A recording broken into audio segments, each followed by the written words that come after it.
Hello sis Medi, inini ndinonzi Caroline. Ndini ndauya nenyaya yangu, ndiri kuno pari zvino ndiri kuno kuCape Town, asi nyaya yangu yakati rebei, nichazama kuishotena. Inini kukura kwangu ndakakura ndine maproblems akawanda mazhinji andasinganzwisisa kuti ndei, ende mamwe akatozara pasocial media, pamaYouTube, kwana sekuru Kanengo, kwana sekuru Tasvi kupi. So ndakaita problem yo yekuona nyoka, yekufambwa munhova, yekudidi something like that. Vanhu asingazoti problem chii. Then izvezvi ndine murume takambonogara kumesina uko tikaitawo business. So kumesina kuya problem yangu yakabva yanyanya kukura yeurwere ihwohwo, kuona zvinhu ndandisingarwari zvekurara but ndaiona zvinhu ndichitomhanya, dzimwe nguva ndaitosungwa ikoko kana kwaTasvi kana kupi, but pese hapana chakabuda. So ndakaona kuti upenyu hwatiomera nemurume tiri papo kumatare kwandiri kunorapwa kwese kunenge kuchida mari, mesina mabasa achaasi kumuka.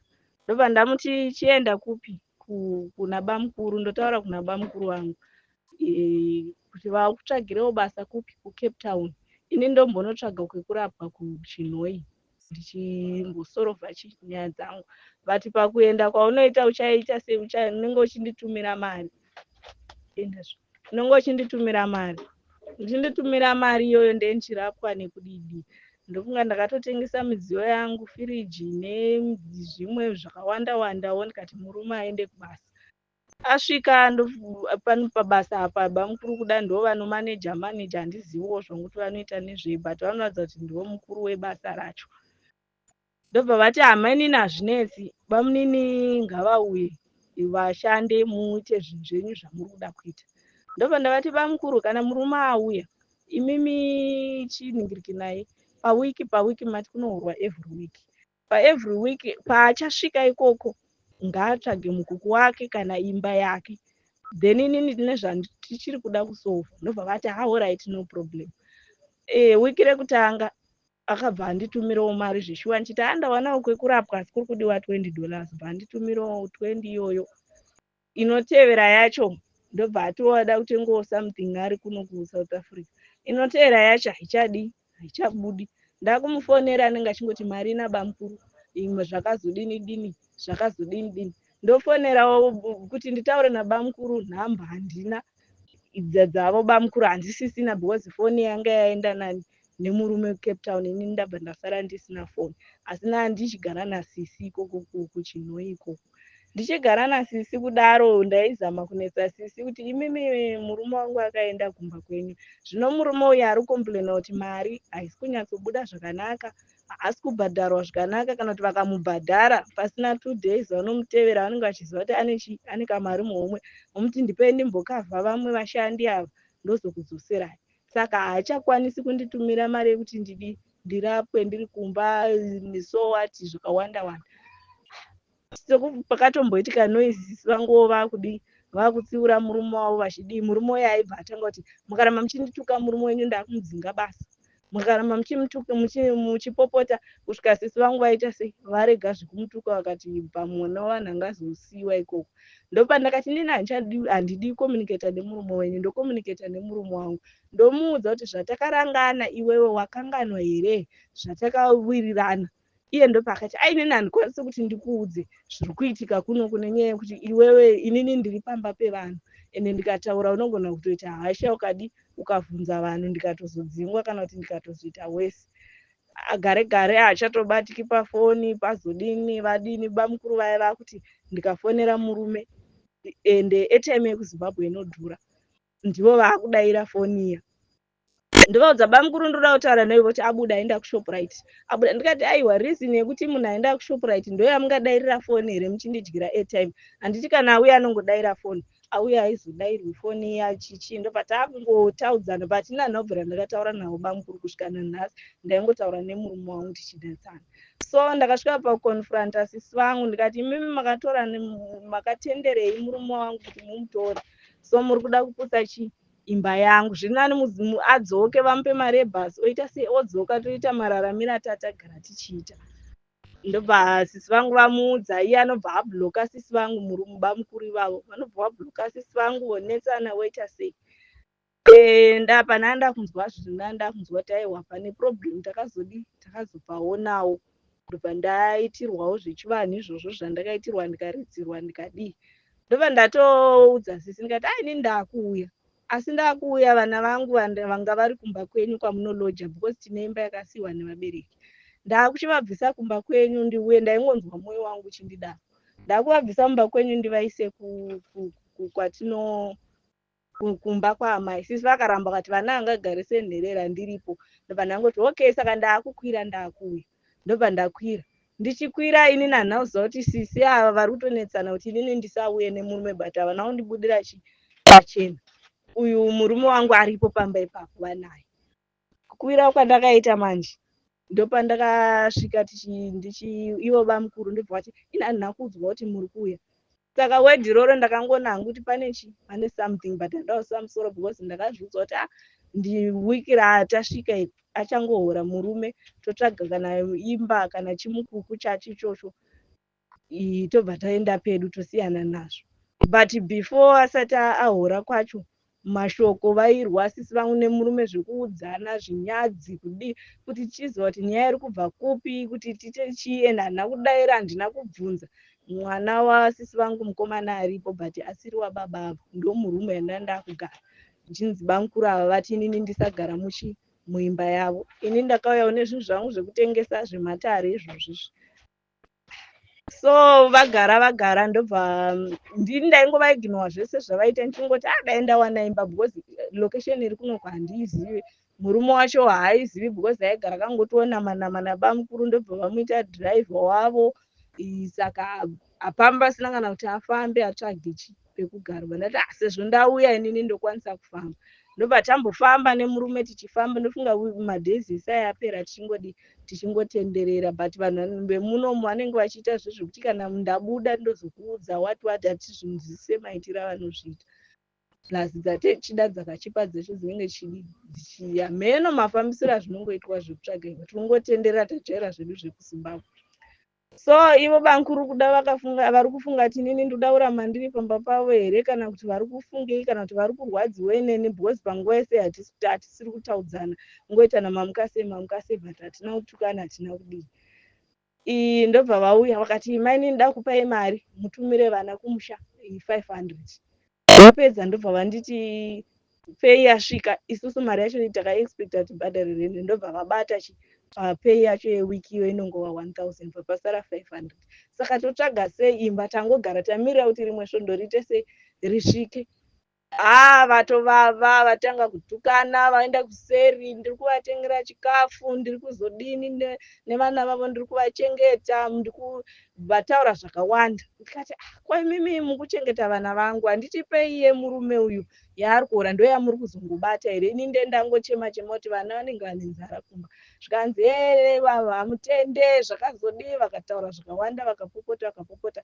Ndagara ndakatozviudza kuti iwewe uri muroyi, mushonga yako iri mumba mangu, bva musi wakasvika. Sisi vako ndaingovaudza kuti mabute aya handisi kuada mumba, handisi kuaita sei, handisi kuaita, ndiwo ari kundirwarisa. Ndakatozoenda kunorapwa kudzin'anga ndikati aiwa inini kana imimi mushonga haibate pasina chironda. Bute hariurayi munhu asina kumutadzira. Kana imi muchiti muri maprofitwa nen'anga kwamaenda, ende kwamaenda kwacho ikoko maenda nemurume wangu, maenda mese nemurume wangu. Saka iye ari kutaura kuti iye pamatouya apa matemerwa nyora naiye. How come imi muri kutemerwa nyora moafektwa nebute? Chinoafekta nyora nebute chii? Alright, imi maafektwa, chitimiriraiwo tidii, titsvage imba tiite sei. Handisi tomboda izvozvo. Ndikati nemuroyi mubva ashedza manext door, anonzi machia, maSouth African, maxosa acho. Bva vashedza ndobva vauya vachigweja dhoo, because ndapedzisira ndamukira panze achindituka. Ndikapedzisira ndabatikanawo, ndikamudzosera ndikamuudza kuti wakachengetwa namai vangu, iwo kuti uzosvika kuuya kuSouth Africa waigara pamba paamai vangu, wasingabhadhari rendi, waidya chikafu chamai vangu, waidii. Ndapedzisira kusvika pakutaura mashoko iwayo. Ndobva ndonga chidhina mbatema pahwindo paya, because handisiri kuvhura dhoo. Maxosa aya akazama kugweja nezvisimbi, vakazama ndirimo mukati. Ndobva atanga kufona achitaura neichocho chixosa chacho.